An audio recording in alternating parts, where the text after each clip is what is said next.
Pengukuran noise hazard bahaya kebisingan.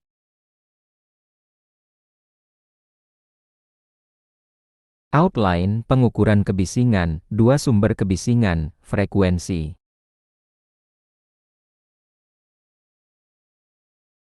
Tujuan, mengetahui tingkat paparan suara di area kerja untuk memastikan apakah sudah memenuhi batas aman dan menentukan tindakan pengendalian atau APD yang diperlukan, mengidentifikasi dan menghitung total kebisingan gabungan dari dua mesin atau sumber suara agar hasil pengukuran akurat dan tidak menilai kebisingan secara terpisah.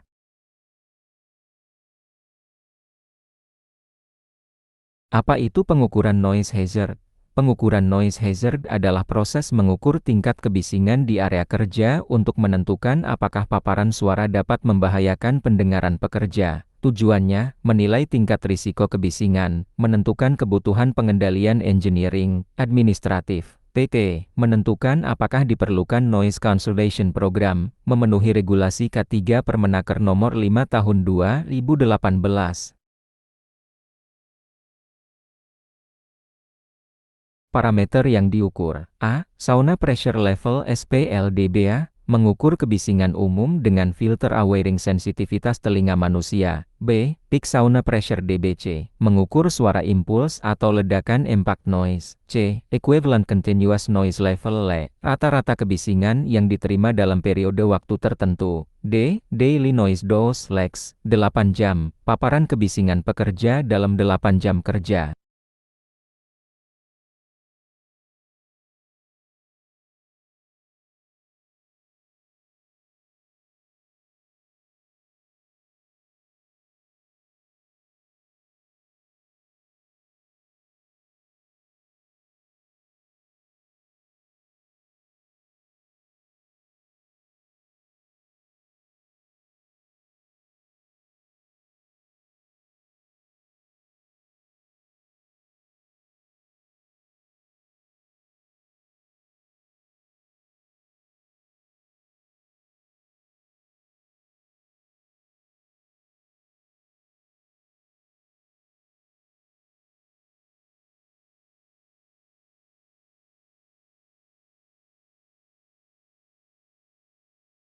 Standar batas kebisingan, Indonesia Permenaker No. 5 2018,85 desibel untuk 8 jam kerja, setiap kenaikan 3 desibel waktu paparan harus dihalfkan. OSHA.90 dBA selama 8 jam exchange rate 5 desibel. Peak noise, tidak boleh melebihi 140 dBc. Langkah-langkah pengukuran noise hazard. Step 1 persiapan. Tentukan area dan jenis aktivitas. Tentukan pekerja yang akan dipantau, pastikan alat terkalibrasi. Catat kondisi lingkungan, waktu, mesin, layout. Step 2 pengukuran area measurement. Menggunakan sound level meter. Cara, nyalakan SLM, pilih Awering, slow response. Pegang alat pada ketinggian telinga 1,2 sampai 1,6 meter. Ukur di beberapa titik. Area kerja umum, dekat mesin, titik paling bising, area istirahat, catat LE, LEMEX, LEMIN.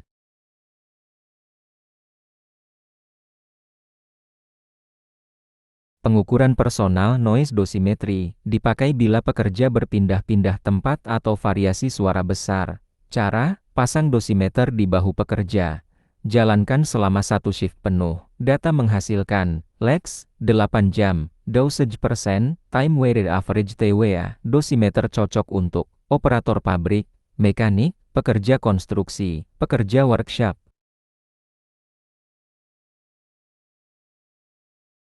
Step 4 Analisis frekuensi aktif band, digunakan untuk desain peredam atau barrier, mengidentifikasi frekuensi dominan low, mid, high, contoh, dominan 63 jam Z getaran mesin besar, dominan 1 kHz aerodinamis atau aliran udara, dominan 4 kHz frekuensi yang paling merusak telinga.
Step 1. Matikan salah satu sumber. Untuk mengetahui kontribusi masing-masing sumber, nyalakan sumber A, matikan sumber B. Catat level nyala, nyalakan sumber B, matikan sumber A, catat levelnya LB. Nyalakan keduanya, catat level total. Dengan cara ini Anda mendapatkan log kebisingan sumber A, LB kebisingan sumber B. Total kebisingan gabungan. Step 2. Hitung level gabungan jika diperlukan. Jika Anda hanya ingin menghitung bukan mengukur langsung. Rumus penjumlahan logaritmik suara, LTOT 10 blok 1010 La 1010 LB.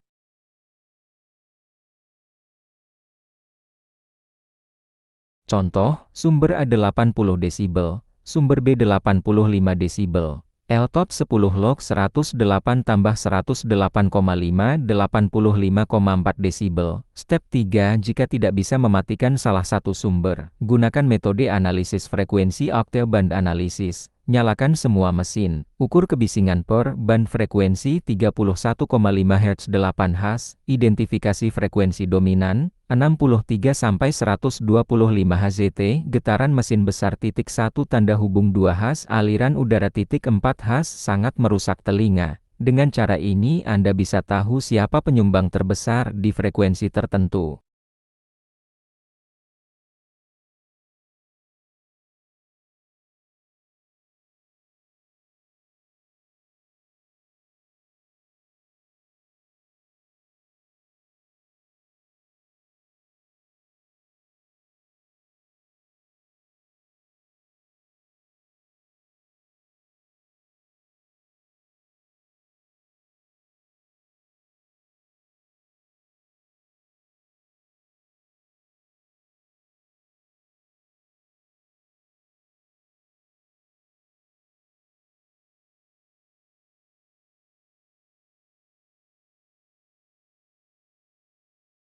Cara mengukur frekuensi sumber kebisingan. Jarak pengukuran standar, 1,2 sampai 1,6 meter dari lantai tinggi telinga manusia, 1 meter dari sumber untuk pengukuran identifikasi mesin titik 15 cm dari telinga pekerja untuk dosimeter. Jaga jarak 1 meter dari dinding agar tidak ada pantulan. Jika sumber besar gunakan 2 meter agar pembacaan stabil.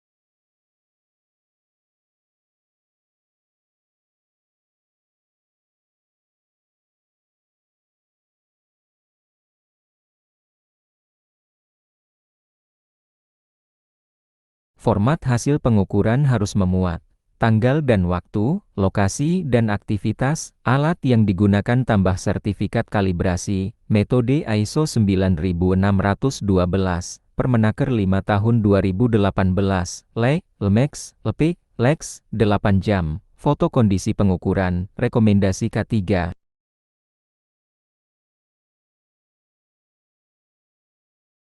Rekomendasi pengendalian Hierarchy of Control, Engineering Control, Enclosure Acoustic Boot, peredam absorber, muffler, barrier, maintenance mesin, penggantian mesin lebih silent, administratif, rotasi kerja, jadwal kerja di luar jam puncak, membatasi waktu paparan, pasang signage area bising, PVE, earplug NRR 22-33, earmuff NRR 27-34, double protection jika 100 desibel.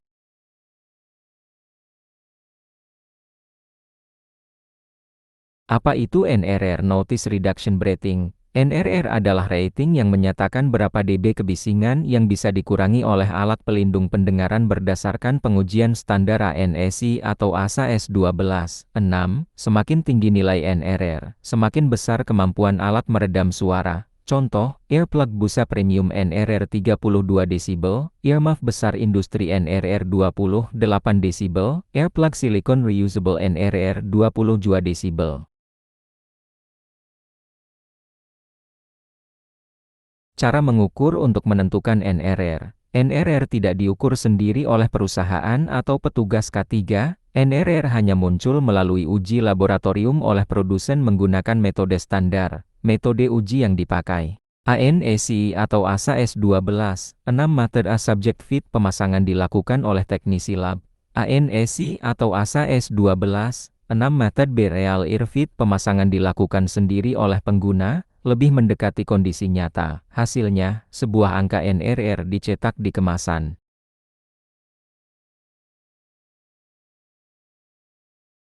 Menghitung NRR untuk digunakan di tempat kerja. Nah, ini bagian penting yang sering disalahpahami, karena kondisi nyata lebih berantakan daripada kondisi lab.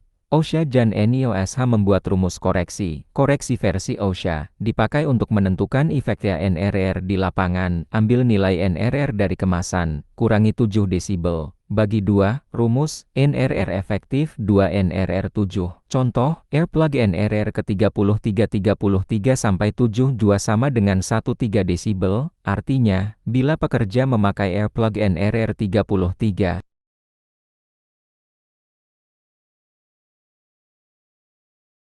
Koreksi versi NIOSH lebih konservatif. Bagaimana cara memakainya dalam perhitungan? Misalnya pekerja terkena paparan kebisingan 98 desibel, menggunakan earplug NRR ke 33 sampai 72 sama dengan 13 desibel. Paparan aktual ke telinga, 98 sampai 1385 desibel, masuk batas aman untuk 8 jam, sesuai Permenaker.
Cara mengukur bila ada dua sumber. Step 1, ukur masing-masing sumber jika memungkinkan.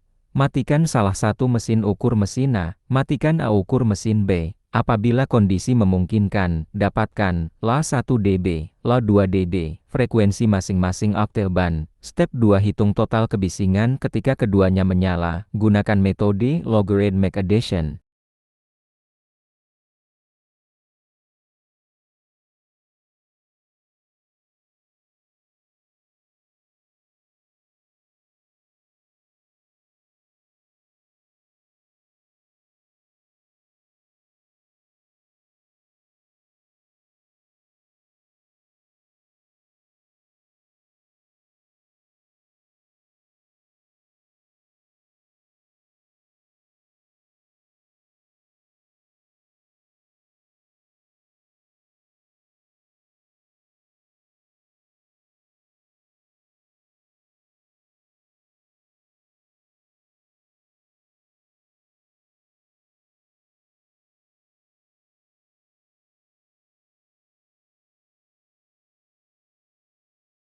Menguji apakah pekerja benar memakai APD. Ini yang disebut fit testing alat pelindung pendengaran. Metode yang dipakai, FAS Field Attenuation Estimation System, 3 MER Fit, VCheck Solo. Alat ini mengukur seberapa baik pekerja memasang earplug atau earmuff secara real-time dan hasilnya berupa per personal attenuation rating. Namun ini bukan mengukur NRR, melainkan efektivitas pemakaian individu.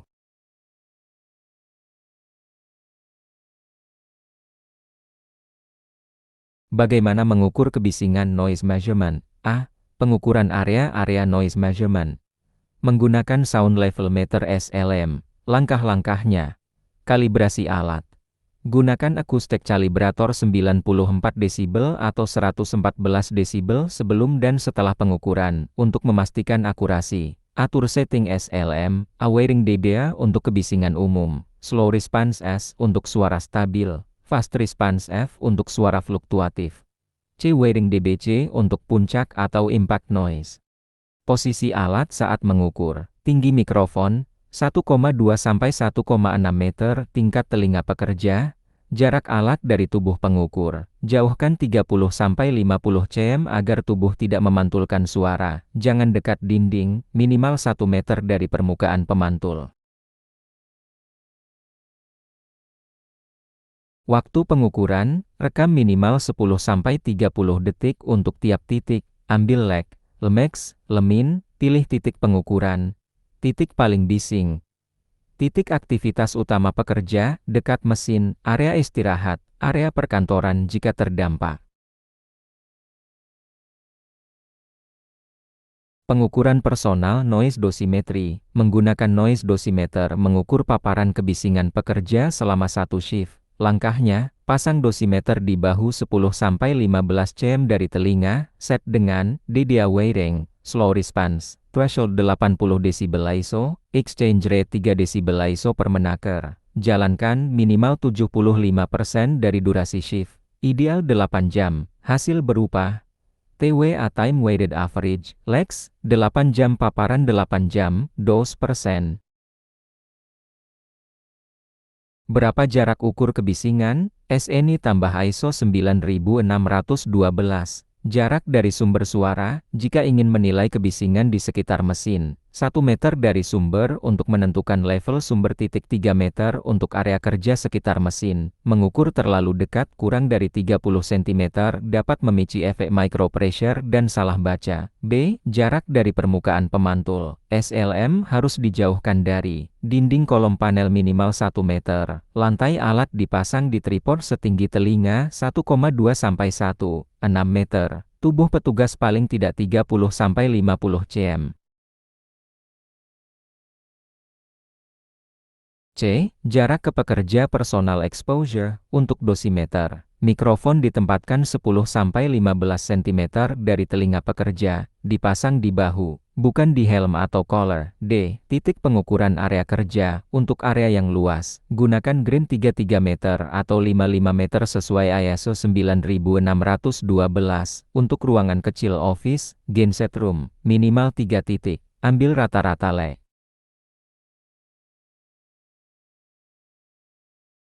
Prinsip dasar level kebisinginan tidak bisa dijumlah biasa. Jika dua sumber suara berbunyi bersamaan, level total bukan hasil penjumlahan aritmatika. Contoh, 70 desibel tambah 70 desibel 140 desibel. Hasilnya 73 desibel. Makanya harus menggunakan metode logarithmic addition. Cara mengukur kebisingan dari dua sumber. A. Alat yang dibutuhkan, sound level meter SLM, mode, awaiting, slow response, opsional octave band analyzer, untuk mengetahui frekuensi dominan.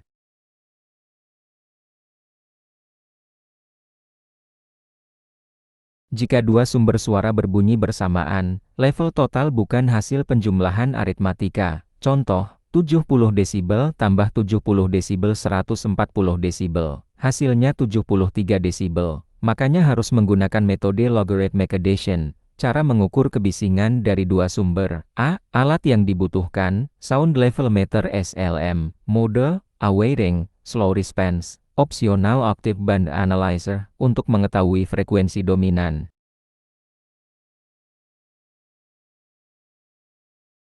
Ringkasan super singkat, NRR, nilai peredaman air plug atau MUF hitung efektif dengan rumus NRR 72, pengukuran kebisingan, SLM pada jarak 1 meter dari sumber atau posisi telinga pekerja, dua sumber kebisingan, gunakan penjumlahan logaritmik untuk menghitung total dB, frekuensi, gunakan octave band analyzer lalu jumlahkan per frekuensi.